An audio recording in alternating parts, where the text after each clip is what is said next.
پی N اے کی تحریک کے جب ختم ہوئی ان کو خط لکھا سی آئی اے نے. مذہبی اور دینی جماعتیں نیچرلی طور کے اوپر بھٹو کی مخالف تھی.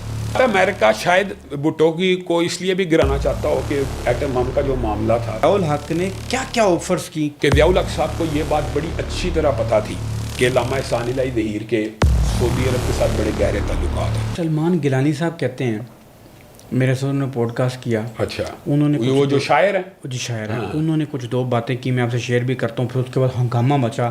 وہ کہتے ہیں ان کے جو والد صاحب تھے نا وہ بھی وہ پی این اے کی تحریک میں شامل تھے.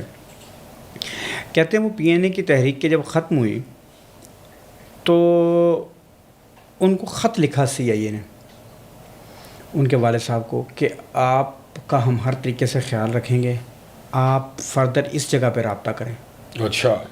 کہتے جب وہ خط پڑھا میرے والد صاحب چیخ کے رونا شروع کر دیا، کھانا چھوڑ دیا. میں جا کے مفتی محمود صاحب کو ملا اور پھر اس خط کا ذکر کیا اور میں نے کہا کہ یہ آپ لوگوں نے کیا کیا. وہ کہتے تھے، جو سلمان گیلانی صاحب کے والد صاحب کہتے تھے کہ لوگوں نے ہم پہ اعتبار کیا، ہم نے لوگوں کا مذہب کے نام پہ استحصال کر دیا. ہم نے مذہب کے نام پہ استحصال کیا. کہتے ہیں میں مفتی محمود کو جا کے ملا. میں نے مفتی محمود کو کہا کہ یہ خط اور یہ سارے معاملے، میرے والد تو بڑے پریشان ہیں کہ ہم پی این اے کی تحریک چلا رہے تھے، ہم نظام مصطفیٰ کی تحریک چلا رہے تھے، لیکن اس کے پیچھے تو امریکنز تھے. تو سر یہ بتائیے گا، کیا آپ کے والد صاحب کی جو چیزیں آپ تک پہنچیں اس کے مطابق کیا ان کو یہ شک تھا کہ کہیں نہ کہیں جو پی این اے کی جو تحریک چل رہی ہے اس کے پیچھے امریکہ ہے؟ اور ساتھ ہی جو سلمان گیلانی صاحب نے کہا کہ وہ جو موومنٹ چل رہی تھی وہ شروع میں اپنی پک نہیں پکڑی تھی، پھر مجبوراً ان سارے جو پی این اے والے تھے ان کو نظام مصطفیٰ کی بات کرنا پڑی تاکہ لوگ اس کو اپنے سے ریلیٹ کریں. تو آپ سمجھتے ہیں وہ ایسی آپ کے والد صاحب ایسی تحریک کا حصہ تھے جو لوگوں کا جذباتی اور مذہبی استحصال کر رہی تھی اور اس کے پیچھے امریکہ تھا؟ کیا آپ کے والد صاحب کی یادداشتوں میں ایسی بات ملتی ہے؟ طارق بھائی، یہ جو آپ نے سوال کیا ہے، اگر اس کا آپ جینون انالیسس کریں تو یہ حقیقت ہے کہ مذہبی اور دینی جماعتیں نیچرلی طور کے اوپر بھٹو کی مخالف تھی. یہ ہو سکتا ہے کہ ان کے سینٹیمنٹس کو انگیخت کرنے میں کوئی عوامل ہوں، لیکن مذہبی طبقہ بھٹو صاحب کے جو شراب ریلیٹڈ بیان اور اس طرح کے بیانات سے مذہبی طبقہ آج بھی مذہبی طبقہ پیپل پارٹی کو یعنی آپ سمجھیں کہ دائیں بازو کی بجائے بائیں بازو کی جماعت سمجھتا. تو تحریک نظام مصطفیٰ کے جو نیت تھی نا وہ بڑی پیور تھی اور اس کے لیے قربانیاں بھی علماء نے دیں. ہاں، بھٹو صاحب کو یہ اعزاز حاصل ہوا کہ انہوں نے مذہبی طبقات کے کہنے کے اوپر قادیانیوں کو اس ملک میں کافر قرار دیا. یہ بات درست ہے اور یہ ان کو کریڈٹ جاتا ہے اور مذہبی جماعتوں نے اس کا یہ کریڈٹ ماننا بھی.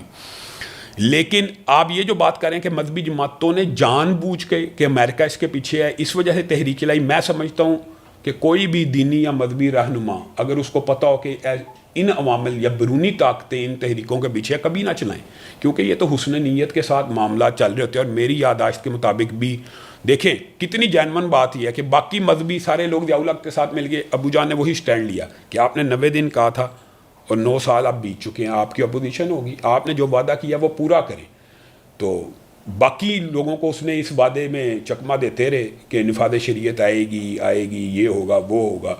بہرحال میں یہ سمجھتا ہوں کہ مذہبی اور دینی جماعتوں کا، جیسے آپ نے سید سلمان گیلانی کا حوالہ دیا، ایسی کوئی بات میرے تک تو نہیں ہے، لیکن ان علماء کو، اتنے بڑے بڑے رہنماؤں کو، شاہ احمد نورانی کو یا علامہ احسان الہی ظہیر کو یا عبدالستار خان نیازی کو یا مفتی محمود کو کبھی بھی یہ شائبہ تک بھی نہیں ہوگا. نہیں، مفتی محمود صاحب نے باقاعدہ سلمان گیلانی صاحب کو کہا کہ گیلانی صاحب ہم تحریک لے کے آگے بڑھ چکے تھے، اس کے بعد ازاں ہمیں یہ شک گزرا کہ اس میں پیچھے امریکن انوالو ہو رہے ہیں، ہماری تحریک کو سپورٹیو رول ادا کر رہے ہیں، مگر اس وقت تک بہت دیر ہو چکی تھی اور ہم پاسبل ہے، یہ بات تحریک کو آگے درست ہو چکی. اچھا یہ بتائیں. دوسری بات ہے، امریکہ شاید بھٹو کی کو اس لیے بھی گرانا چاہتا ہو کہ ایٹم بم کا جو معاملہ تھا وہ تو ہنری کسنجر نے کہہ دیا تھا نا کہ وہ یہی بات ہے.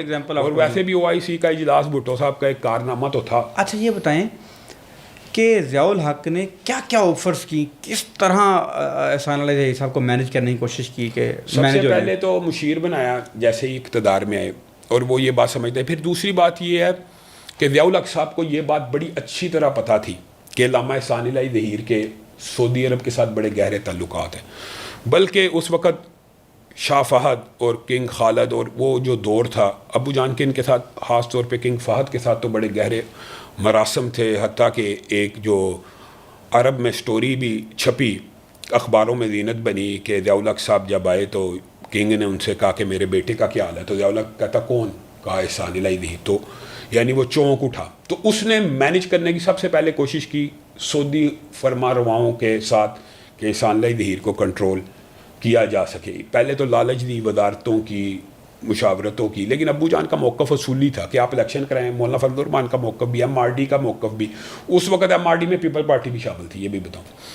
تو سب کا یہ موقف تھا کہ ضیاء الحق صاحب الیکشن کروائیں. تو ضیاء الحق صاحب نے اسی ایجیٹیشن کے سامنے سرنڈر کرتے ہوئے 85 میں غیر جماعتی انتخابات کرانے کا اعلان بھی کیا، اور غیر جماعتی انتخابات کرا دیے وہ بھی جیسے بھی جنیجا صاحب آ گئے. ہاں تو پھر تو وہ یعنی انہوں نے تو مینج کرنے کی کوشش کی، لیکن جب مینج نہ ہوئے پھر پرچے کٹائے. تو بہت زیادہ جو دباؤ تھا، بہت زیادہ جو پرچے، جو ضیاء الحق صاحب بہت زیادہ آپ یہ سمجھیں کہ جو گرفتار نہ کر سکے یا اس طرح جمعیت اہل حدیث کے اوپر کریک ڈاؤن نہ کر سکے، وہ بھی ابو جان کے سعودی عرب کے ساتھ گہرے تعلق اور روابط کی وجوہات. سعودی عرب کو کہا گیا کہ انہیں سمجھائیں. ہاں جی بہت دفعہ کہا گیا. ظاہر ہے اپروچ جو ہوتی ہے بادشاہوں کے ساتھ ہوتی ہے، لیکن ابو جان کا ایک اصولی موقف تھا، اصولی سٹینڈ تھا پاکستان کی سیاست کے اندر. آپ کو پتہ ہے آپ کہتے ہیں کہ آپ کے والد صاحب کے اوپر جو زیادہ سختیاں نہ کی جا سکیں، ہاں وہ بھی اسی وجہ بنیادی وجہ یہ تھی کہ سعودی عرب کے ساتھ بڑے اچھے تعلقات تھے اور وہ سعودی عرب کی وجہ سے ہم پہ سختیاں نہیں آئیں. نہیں، جمعیت اہل حدیث کے اوپر وہ کریک ڈاؤن نہ ہو سکا جو جیالوں کے اوپر ہوا. اچھا، آپ یہ سمجھتے ہیں کہ جمعیت اہل حدیث جو ہے اس کو سعودی عرب کی ان کو اب بھی حمایت حاصل ہے؟ مورل سپورٹ تو میرے خیال میں اب بھی حاصل ہے.